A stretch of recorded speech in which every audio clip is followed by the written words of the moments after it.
más los cubanos toman las calles para hacer reclamos públicos que por lo general giran en torno a la escasez de alimentos, la suspensión de la electricidad o la dificultad de acceso a servicios médicos de calidad e insumos básicos. A eso se suma la creciente frustración por la falta de libertades políticas y la represión del régimen. Así ha estado sucediendo fundamentalmente desde el estallido social del 11J en 2021, fecha en que las protestas se diseminaron, como por efecto dominó, desde la occidental San Antonio de los Baños hasta localidades de la zona más oriental de Cuba, con un saldo de represión y detenciones que en cientos de casos se mantienen hasta hoy. Las acusaciones por el delito de sedición y las correspondientes sanciones a años de privación de libertad no han persuadido del todo a quienes viven en la isla y siguen dando muestras de su descontento mediante la protesta pública. En esta ocasión se levantó la localidad de Caimanera, que por su cercanía con la base naval de Estados Unidos en Guantánamo es calificada por la propaganda del régimen como primera trinchera antiimperialista. Pero ya se sabe, de esa propaganda no hay mucho que esperar, sobre todo cuando sus voceros han pretendido disfrazar a la manifestación de fiesta popular y a los manifestantes de borrachos. 3 borrachos, según la delirante versión oficial que ya ha sido objeto de memes, y ciertamente mucho haría reír si no fuera porque detrás de esta bufonería se oculta la represión ejercida por fuerzas militares como los Boinas Negras y la detención de varios ciudadanos que a partir de ahora podrían enfrentar procesos penales. Aunque además se registró un corte de internet por alrededor de 2 horas, los videos tomados durante la protesta lograron captar y visibilizar la represión, lo mismo que el 11J en San Antonio y La Habana o durante 2022 en Nuevitas y Los Palacios. Aunque ya no puede monopolizar el relato nacional, el régimen mantiene su práctica de responder con violencia y restringir el acceso a Internet y las redes sociales para limitar la difusión de información sobre las protestas, que entre 2021 y 2023 dejan un registro de detenciones a 1.812 personas, 768 continúan en prisión y 742 han sido juzgadas. Son cifras que aporta la organización Justicia 11J. Las imágenes que muestran en primer plano cómo los militares reprimen a civiles desarmados se complementan con los testimonios de familiares de estos últimos, en particular madres de algunos detenidos. Ellas afirman que a sus hijos los golpearon y al explicar por qué se manifestaban, mencionan las precarias condiciones de vida que padecen. Estoy desesperada, me lo tienen desaparecido al mayor. A Luis Miguel Alarcón Martínez, que le metieron una pata en la cabeza, no sé de mí si está vivo o muerto. A mi hija le entraron a galletas. Felipe Correa Martínez se llama el otro muchacho, un muchacho con retraso mental. ¿Su hijo se llama?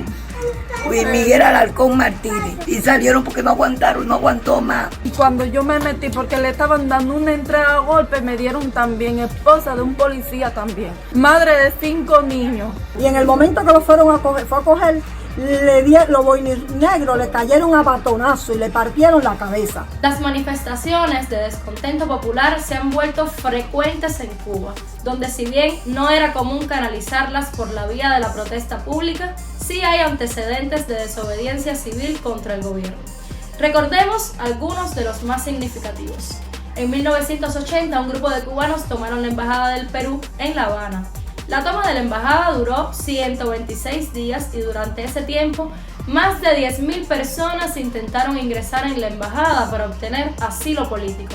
El gobierno cubano reaccionó bloqueando el acceso a la embajada y cortando los suministros de agua y electricidad. Finalmente, el gobierno peruano permitió que los asilados abandonaran la embajada y viajaran al Perú, donde todavía permanecen algunos tras haber formado allí sus familias. Este fue uno de los eventos más destacados de la política internacional de la época. En 1994 tuvo lugar un estallido social conocido como el Maleconazo, en el que miles de cubanos salieron a las calles de La Habana para protestar contra la falta de alimentos y medicinas y la falta de libertades políticas a las que los sometía el régimen. Había rumores de la existencia de embarcaciones atracadas en una zona del puerto de la capital. Cuando la policía dispersó a los manifestantes, hubo una fuerte reacción y comenzaron las protestas por toda la avenida del puerto. que alcanzaron el malecón en la zona de Centro Habana. Veamos.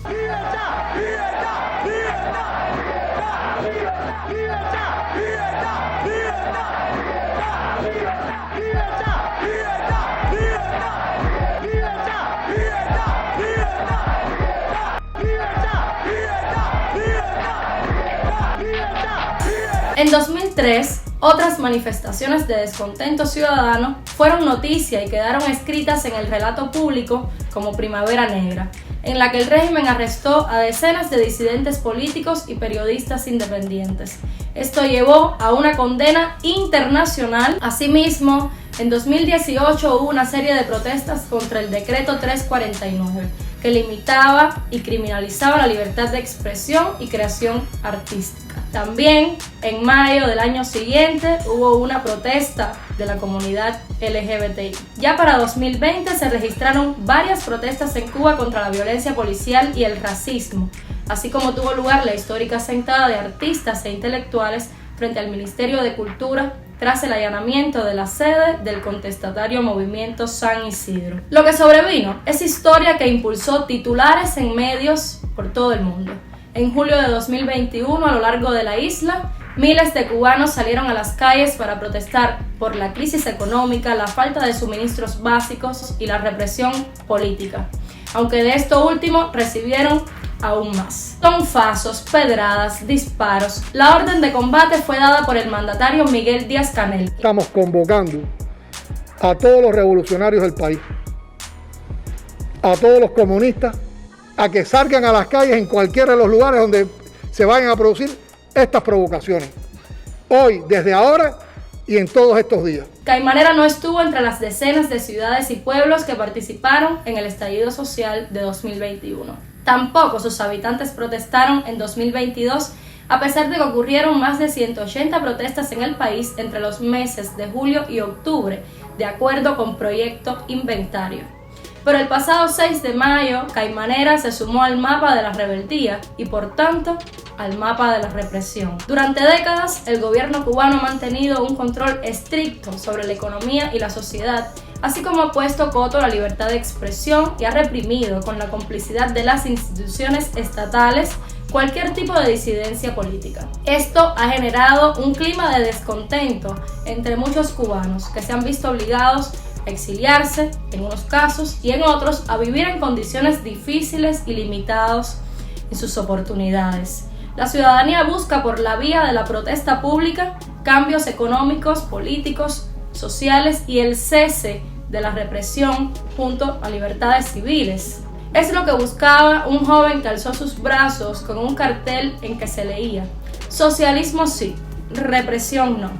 Y paradójicamente terminó siendo reprimido. A pesar de que el régimen deslegitima y criminaliza las protestas, estas constituyen una forma legítima de expresar demandas ante las autoridades, toda vez que el derecho a la libertad de expresión y a la libertad de reunión pacífica son derechos humanos fundamentales reconocidos por las leyes internacionales. Si te resultó útil esta información, suscríbete a nuestro canal y activa la campanita para que te lleguen las notificaciones cuando publiquemos nuevas historias. Recibe las noticias en tu celular. Búscanos en Telegram con el nombre Cubanet Oficial y únete al canal. En WhatsApp, envía la palabra Cuba al número 5255-4503-8331.